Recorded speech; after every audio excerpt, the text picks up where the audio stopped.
Hello, everyone. My name is Amanda Mills. I am the Assistant Director of Undergraduate Admissions at Stony Brook University. We are really happy that you've joined us today for this presentation. As you can see on the screen, Finding Your Passion in Healthcare. We're really looking forward to answering your questions after the presentation. So if you do have questions, feel free to use the Q&A to put questions in there. And again, we'll save time for that. This session is also recorded, so you can watch it on the Stony Brook Admissions YouTube page. So you have lots of options. If you miss anything, you can always catch up with the recorded link. So now I am going to pass it over to our special guest speaker, Teresa, who's going to introduce herself and get started with today's presentation. Thank you so much, Amanda. Welcome, everyone. Good evening. Again, my name is Teresa Blaskoff. I am the Admissions and Student Affairs Administrator in the School of Health Professions. So I'm so happy to share some information about our school with you this evening. The title of my presentation is Finding Your Passion in Healthcare. And it's really important. We offer so much in hold on, why are my slides not moving? There we go. So we offer a lot in the School of Health Professions, and what we think about what you want to get out of your college education. You want to have a great job, because think about it, you're going to be doing it for the next 50 or plus years, and you really want to love what you do. And in healthcare, there's always something that you can find a job in. There's so many job opportunities. So we're really happy to share with you some of our programs here tonight. So a little bit about our mission in the School of Health Professions. We take a lot of pride in education, interdisciplinary learning environments, research, scholarly activity, critical thinking, evidence-based practice, leadership, professionalism, diversity, service, and a team approach in healthcare. This is obviously what our mission is in the School of Health Professions, and we take a lot of pride in that. And our students will receive so much education in all these areas in the School of Health Professions. So a little bit about our programs. So we have a lot of programs in the School of Health Professions. And if you want a little bit more, you can always scan that QR code on the bottom of the screen, and that will take you to our website. But just to break down a little bit of what we offer in the School of Health Professions, we have certificates, undergraduate programs, graduate and doctoral programs. And in my certificates, I have an EMT program, which we offer 3 times a year. We offer it in the summer, the spring, and the fall. And this is a great opportunity. So, because many of you on the call might be maybe pre-med or interested in dental and need to have some hours for observation or anything like that. And EMT is a great program. You just need to be 18 years, a high school student, and all the information is on our website, and you can apply to this program. Again, we offer it 3 times a year, and you will walk out with a certificate of EMT. We also have paramedics. So to be a paramedic, you need to be an EMT. So our paramedic program is a non-credit program. It's about a 12-month program. It's a very intense program that gives you a great gives you great job opportunities. The paramedics right now are walking out with about $85,000 to $90,000 starting salary, and there's a huge need for the paramedics right now. Again, this is not even a college degree. It's a certificate program, and they're walking out with this type of salary. Great also for hours and all those clinical hours that you would need. We also have phlebotomy, which is a 6-week program that we offer in the summer. These are the phlebotomists who are drawing blood. It's under our clinical lab sciences program, another great opportunity, and also gives you job opportunities after you complete these programs. So those are our certificate programs. In my undergraduate programs, I have clinical lab science, respiratory care, and health science. Clinical lab and respiratory care, I will actually talk about in a little bit. I have my health science program, which is broken down into 2 kind of categories: clinical concentrations and non-clinical concentrations. Our clinical concentrations are medical dosimetry, radiation therapy, and radiological technology. These 3 concentrations, you need to be in health, you need to be a health science major to apply for these. You can't apply for these as a standalone. You can't be in, like, let's say you're a bio major and you want to apply for these programs, you need to be a health science student. These three programs, you would apply for those. It's very limited seats. It's a very niche program. So I'll just explain a little bit what medical dosimetry and radiation therapy and rad tech is. A medical dosimetrist is someone, if you have anyone who has ever had cancer, they are the medical dosimetrists are going to be measuring that radiation and how much to give to that patient. And the radiation therapist will be working with the patients as well and um, giving that radiation to that patient. Radiological technology is going to be anything in the MRIs, X-rays. Those are your CAT scans. Those are what those professions are. I'll talk about the salaries a little later in the presentation. But again, these are really competitive programs for medical dosimetry. We take 5 seats. Radiation, 5 students, radiation therapy, 6 students, and radiological technology, we take about 20 students. Great careers in healthcare. In my non-clinical concentrations, I have disability studies, emergency care, environmental health and safety, exercise science, informatics, healthcare management, and public health. These are non-clinical concentrations. So let's say you want to go into one of these concentrations and not the clinical route. You would work with our advisors. You would start to kind of declare this in your senior year of the health science program, and then you would start doing your core curriculum in those concentrations. And we'll talk a little bit more about health science in a few minutes. In my graduate programs, I have athletic training, physician assistant, speech language pathology, and applied health informatics. We also not only are on the Stony Brook campus, but we also are on the Southampton campus. And our Southampton campus completely houses our speech language pathology program. And we also have a cohort of students in physical therapy and physician assistant. I have 2 doctoral programs in the School of Health Professions, which is physical therapy, and our newest one, which we're so happy about, is our occupational therapy, which is a Doctor of Occupational Therapy. And it's one of the few in the state. So we just started this program, so we're very, very excited. So a little bit about how we prepare our students. We promote patient health and well-being by teaching and the knowledge and the skills to practice and excellence in practice. We cultivate partnerships among faculty, staff, and students. We respond to emerging public health challenges both locally and globally. And for example, when we had COVID-19, our students didn't stop. We were not able to, take a break. Our students were out in the workforce responding to all the different situations out in COVID. We actually graduated our respiratory care therapists early so they can go out and work and be there's just such a need. And we really expand our knowledge through research, scholarship, and creative activity. And we want to make sure students are well and prepared to really understand the need for healthcare. As I said earlier, we take a lot of pride into interprofessional education. So we teach our students how to work as a team, because in healthcare, it's a team approach. We can't work in silos in healthcare. We have to all work together, even with the nurses, the doctors, the dental, the social workers. It's all a team approach within healthcare, and that's what we really take pride in teaching our students. The nice thing also too about healthcare, I said earlier in the presentation, there's always going to be job opportunities. Jobs can't be outsourced in healthcare. You can't outsource any of the jobs. It has to be here where you are now. We're living longer, which is great. So there's a need for healthcare workers, and healthcare is practiced everywhere. There's a lot of places to work. We have a lot of walk-in clinics that are kind of popping up everywhere. We have hospitals, we have home care clinics, we have a lot of opportunities now are coming up for traveling in healthcare, which is really nice. There's opportunities in healthcare for schools. So there's always somewhere for our students to find a job. And another thing that's really important, and we take pride in the School of Health Professions, is all our students have to do clinical rotations. And I'll talk a little bit about this in a later slide, but when they're doing these clinical rotations, they're getting offers on the spot. So there's tons of opportunities for our students.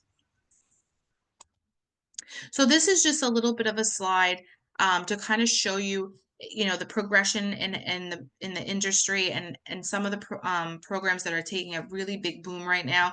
Physician assistants is a very active profession right now. So I just a little perspective, if you want to go into medical school, I want you to do that as the title of my presentation is Find Your Passion, but I want you to think about your back pocket. What are your plan A, plan B, plan C options?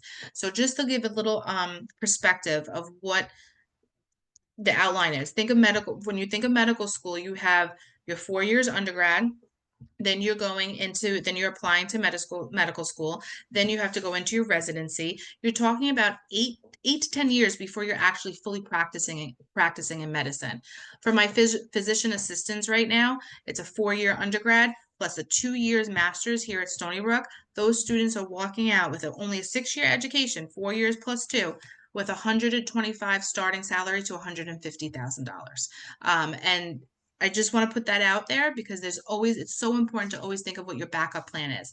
There's so many opportunities in healthcare. A lot of students don't know what an occupational therapist is, or a physical therapist, or an athletic trainer.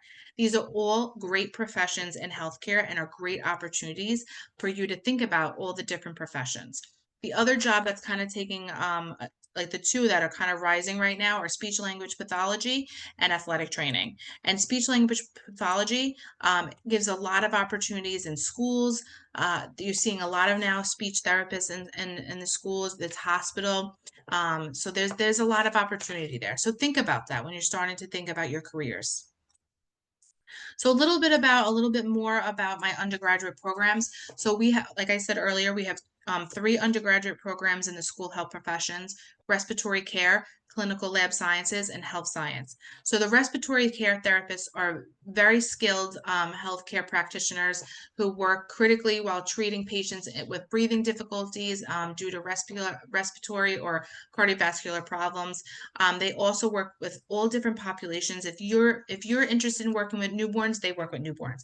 If you're really interested in working with elderly patients, they do that as well.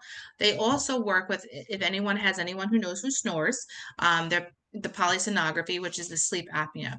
They work with that as well. Again, there's a lot of opportunity for respiratory care therapists. There's from education to management to therapy to sales. You could work in home care, you can work in the hospital, you could be a traveling respiratory therapist. So there's a lot of opportunity in this profession as well. We also have something here at Stony Brook called the freshman declared major. So Stony Brook University freshmen can declare a respiratory major at the beginning of their freshman year. So students advance to the upper division after successfully completing the program prerequisites by the end of their sophomore year, and they have to pass HAT 210, which is our introduction to respiratory care, with a grade B or higher. I just always like to note this little part in the presentation because sometimes students think that they have an area of interest in respiratory care. They think that, oh, that's my major. An area of interest does not mean that you declared that major. It just means that you're interested in it. So you would still want to make sure that you're talking to our advisors, making sure you're on track for those prerequisites. Respiratory care therapists, again, this is only a 4-year bachelor's, about $97,000 starting salary. So this is only a 4-year degree. They're starting with that salary, probably even a little higher now. And the job growth is about 13%. It's growing rapidly. And US News and World Report, it's one of the best jobs you'd ever heard of. Same thing, very similar with my clinical lab science, is also an undergraduate degree. So this profession provides a lot of opportunities in the lab. Gives opportunities in blood bank, forensics, molecular, if you like anything with the molecules or anything like that. There's a lot of opportunities in the lab, and it gives a lot of opportunities for this profession. Sometimes if we have a lot of students that are interested in biology that are kind of go into clinical lab sciences, because it just gives a lot of opportunities within that profession. Same thing as my respiratory care program. Freshmen can declare clinical lab sciences as a major in the beginning of their freshman year. Students would advance completing their prerequisites by the end of their sophomore year. And students have to pass HAD 210 Introduction to Clinical Laboratory Sciences with an A- or better.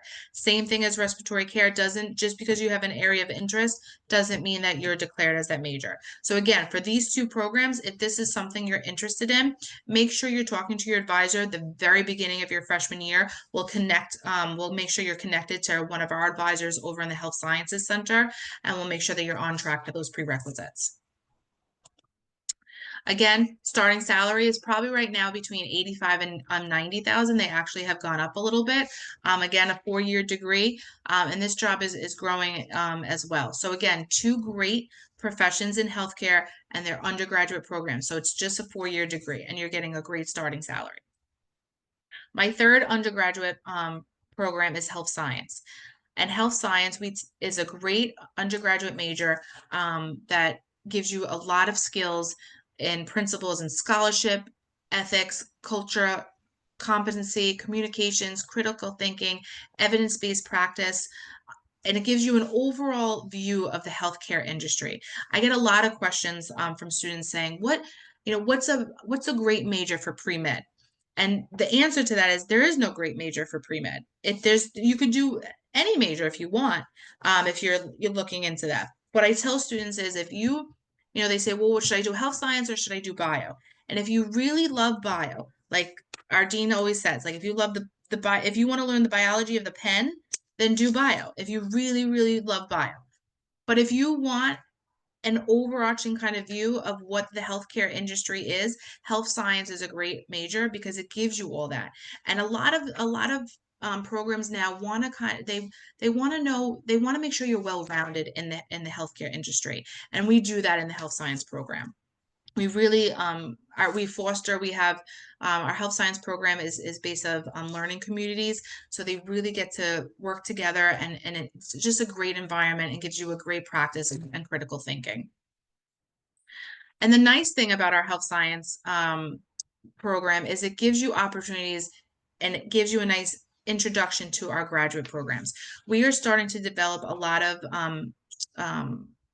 agreements and MOUs within our graduate programs. We want our Stony Brook students to stay here, right? So if you do your undergraduate here at Stony Brook and you're interested in applying for a graduate program, that's, hopefully maybe in the School of Health Professions, and you stay with us, it's a great kind of transition into those graduate programs. Occupational therapy, physician assistant, speech language pathology, applied health informatics, and even dentistry, MBA, public health, nursing. These are great opportunities that kind of lead into these different careers with a health science degree.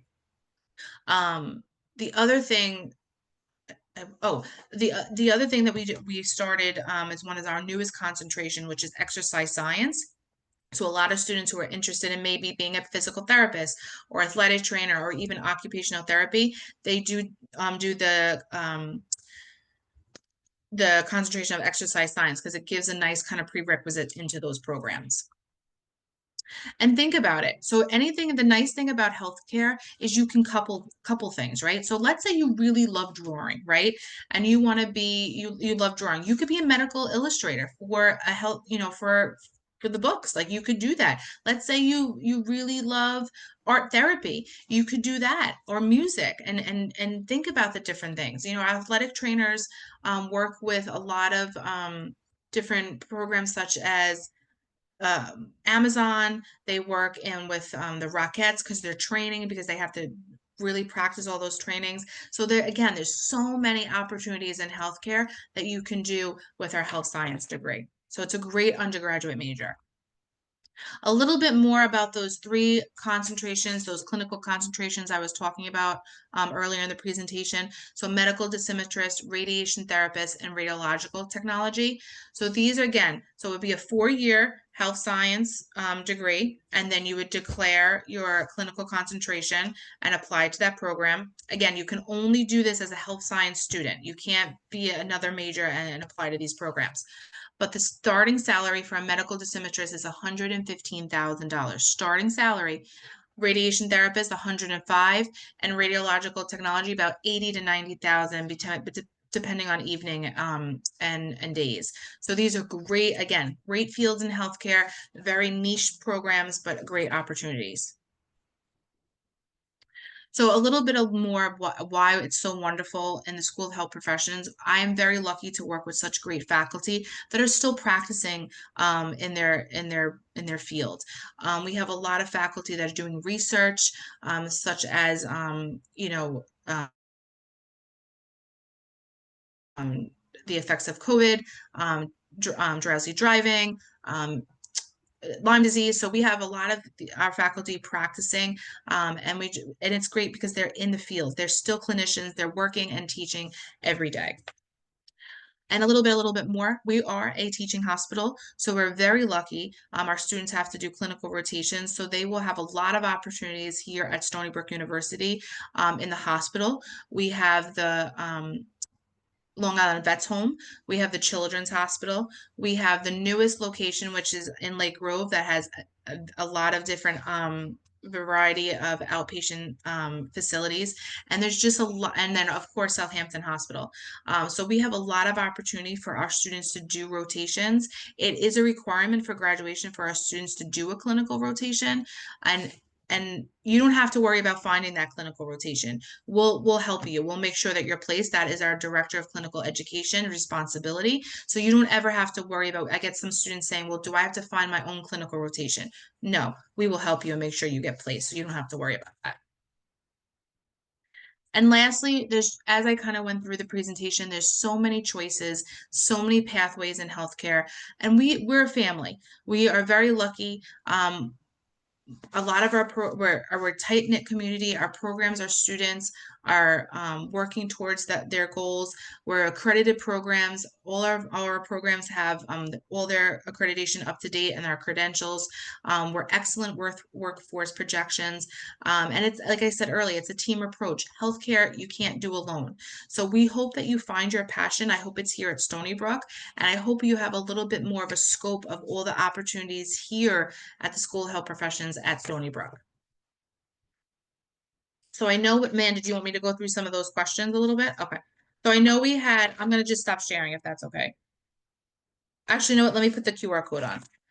So I'm going to leave this screen up. So if you want to scan those QR codes, it will take you to the School of Health Professions or any of those 3 undergraduate programs that I spoke about. But I know we had some pre-submitted questions, which were great questions. So I'm just going to read them and answer them for everyone. So some of the questions were, are there any opportunities to earn clinical hours on campus? Are there any job shadowing opportunities at Stony Brook University affiliated hospital? So there to kind of get your hours of observation maybe ahead of time, those would be like the programs I spoke about: EMT, phlebotomy, if you're looking to do that. We don't really do a lot of shadowing anymore within the hospital, just because of after COVID, it got a little bit more strict, but that doesn't mean that there's not other opportunities at other facilities that you could do some shadowing. And you can always contact maybe the hospital and see if some areas would, but from what I know right now, I know they're a little strict about this shadowing. So that's that question. Is the health science a route on becoming a dentist? How exactly can you head toward that direction? Since SB has a dental school. Okay, so yes, health science is definitely an opportunity to do for dental. The School of Dental, again, is its own school. So a little bit about where we kind of are. We're located on the east side of campus. So my colleagues are over on the west side. We're on the hospital side. So I'm with the School of Nursing, the School of Medicine, the School of Social Welfare, the Program of Public Health, which is under the School of Medicine, us, which is the School of Health Professions, and our colleagues over on the South Campus, which is the School of Dental Medicine. So yes, you can take the health science program as your undergraduate, and that's a great kind of introduction and gives you great prerequisites to apply to the School of Dental Medicine. How do concentrations work? For example, the application, process, and study. So that's a great question. So health science, you would do your SBU kind of core curriculum over on the west side of campus, and then you would be like, let's say, an HAV student, HAV as you know, West Campus, and then you would cross over into the east side of campus once you get advanced to the health science major, which you will do your senior year over here in the HSC, and that's where you will do your fall semester with all your kind of prereqs, and then your spring semester is when you kind of pick your concentration, which you would maybe apply to those clinical concentrations, or you would maybe be into the non-clinical concentrations. But we have two wonderful advisors, Tracy Thompson and Brianna Coach. So you'll be kind of advised through the whole process of the health science major, and everything will kind of be like spelled out and the process for you. So you'll talk to the advisors and say, I want to be maybe an exercise science concentration. They'll talk to you and kind of guide you with what those courses would look like. But everything, we have wonderful advisors that will help you through that process. What sort of medical health science specific research and volunteer opportunities are available at Stony Brook? There's a lot. I mean, you can kind of do a lot of research on your own depending on what you're looking for. I also recommend, we do have pre-PA club. We have the pre-PA club, the pre-PT club, the pre-AT club. So I definitely look into, when you get to Stony Brook, look in joining those clubs and organizations, because it gives you a lot of opportunity to kind of connect within those programs, and kind of gives you a little bit of opportunity that way. And also just kind of talking and networking within the departments, and seeing what you could do for research, or what you could do for those opportunities. But it's definitely kind of staying in contact with us and reaching out to us early. And the last question was process of switching from a health science to a CLS once the prereqs are completed. That if you're wanting to switch your major, or you're thinking about that, there's certain times of the year that you can when the registrar will open up to switch your major. So you want to make sure you're kind of paying attention to the university calendar and talking to your advisors, and staying on track of those deadlines. And I think that was all the questions. Thank you so much. Those were great questions. We have some similar ones. I think some of the people who maybe pre-submitted them also asked them here, so we may go over some of them again. But no worries. You just covered admission to the School of Health Professions, and you had talked about how you're looking to expand kind of agreements or partnerships between undergrad and graduate programs. Is that something a student entering maybe in the fall or next year would be able to find out more about by meeting with advisors if they have an interest in pursuing a graduate program, so that they can start preparing during their first year or as a transfer student? No, absolutely. So if anyone is interested in, let's say you do your undergraduate, and I'm just going to use an example as health science, and then you're interested in applying to, let's say, applied health informatics or athletic training, make sure you reach out to us and talk to us, and we can let you know what the process is for that, and some of the some of the what the agreements are, because, like, for example, for applied health informatics, it may be that you don't have to submit letters of recommendation or different things. So there might be some things that we can waive for that applicant. So it's really important that you stay kind of connected with us and let us know that you're interested. That's perfect. The next question is, can students major in a healthcare related field and maybe add another major or a minor in a totally different academic subject? Yes, I would just always kind of talk to the advisors and make sure, because some of them, it's a little tricky in some of them, but I don't, you can't double major, but I think you can add the minor, but you want to just kind of make sure that you're having that conversation with your advisor, because the curriculum is very intense. So you just want to make sure that you're able to kind of complete everything and everything's kind of on track. That's why it's so important to talk to your advisors. Yeah, when I look at the, kind of course requirements, it looks like the health science bachelor's degree would give you probably the most flexibility because you have so many courses that you're doing over really 3 to 4 years that you could still fit in as maybe a minor in a language. CLS and respiratory, you won't really be able to. Right, because they're very specific. So that's a great question. But there are ways to, join clubs or organizations, Oh, yeah. or, maybe take a summer class or an elective, but they're pretty kind of set curriculums. The clinical laboratory sciences process for a transfer student, if a student's coming into health science, and they need to take some prerequisites, do they reapply to clinical lab sciences? It depends. They That's a great question. So it really depends on, I think, more so those prerequisites, because depending on, because if you have some of the prerequisites, and you would need to really kind of talk about this early on. Like if it's past your sophomore year, then yes, you would have to apply, because we can't do like a freshman declared. It's not. But if you have some of those prerequisites and you're kind of on track, then could be it's hard to kind of answer that question, because it's not like, I don't have like it's I don't know what the record is. But I think if you're coming in if you're coming in within your freshman year, I would definitely talk to your advisor and kind of see what the timeline is.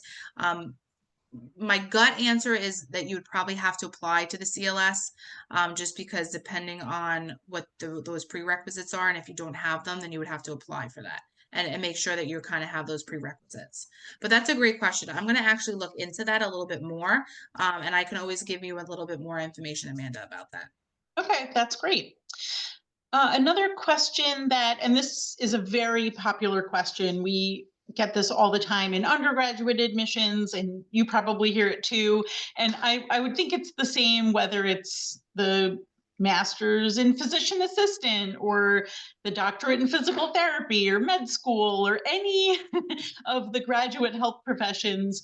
It's should I or would I apply for health sciences or for biology? And you did talk about this. So if you could just briefly give us a little recap about that. Yeah, it really depends on you and what you're interested in. If you really, like I was saying earlier, if you really love biology, there's no perfect major for med school or dentistry or anything like that, or even the grad programs.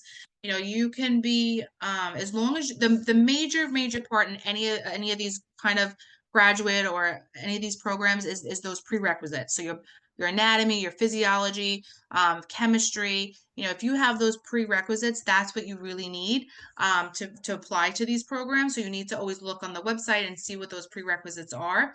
But like major wise, it depends on what you love and what you really like. If you love biology, like so much that you want to know like the biology of the piece of paper, then do biology, or do chemistry, or whatever you want to do.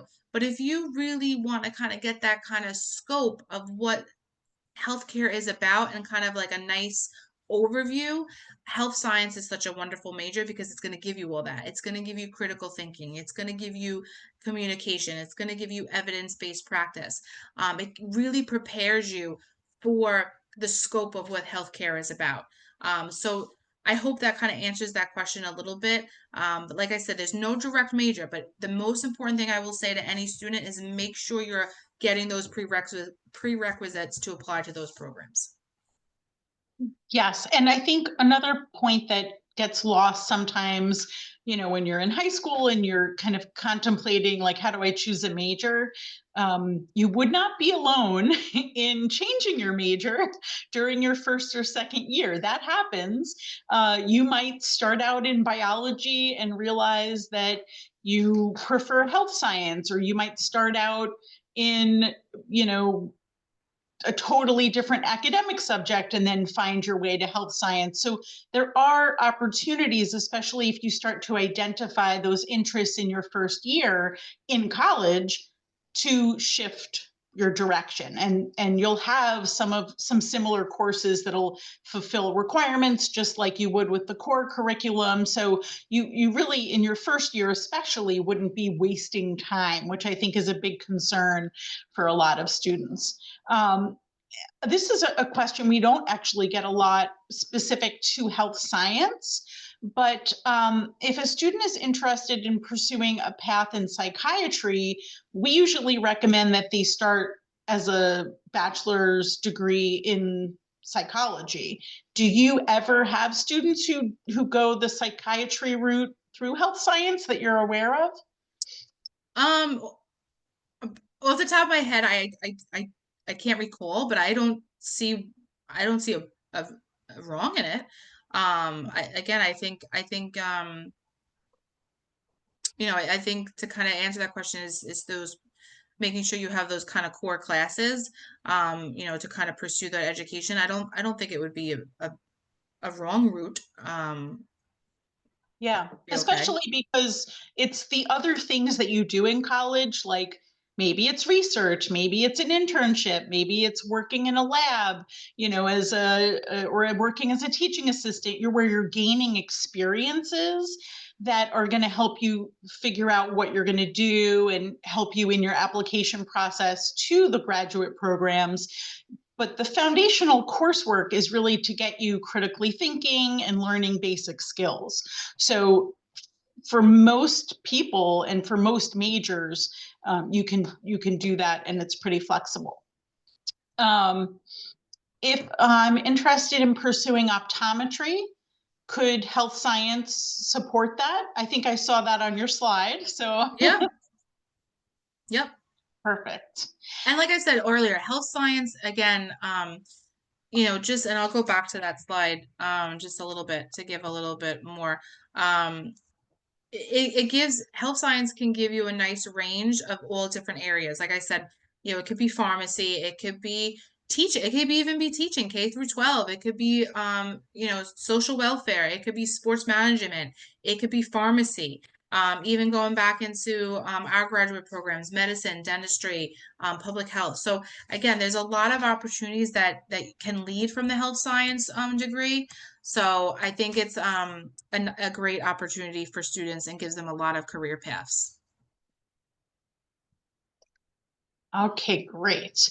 All right, I don't know. Someone put something in here, but I'm not exactly sure what they were referring to. So I'm not sure if that's a question. But the next question we have is for the OBGYN path, could health science be a good fit? Again, same thing. You have to go to a graduate program. So yes. Anything else No, concerning? and I think also too, just it's always, I feel and I'm not, I feel like, you feel I'm like a broken record, but as long as you kind of know what those prerequisites are and you're kind of, on track, because, OBGYN, you probably have, you're obviously going for a residency and, a specialization. So you just want to kind of keep on track to that. And it's good to always have these conversations with your advisors early, and kind of making sure that you kind of have like a nice pathway. But again, health science, yes. We have a lot of students that take health science that go into who apply for medical school.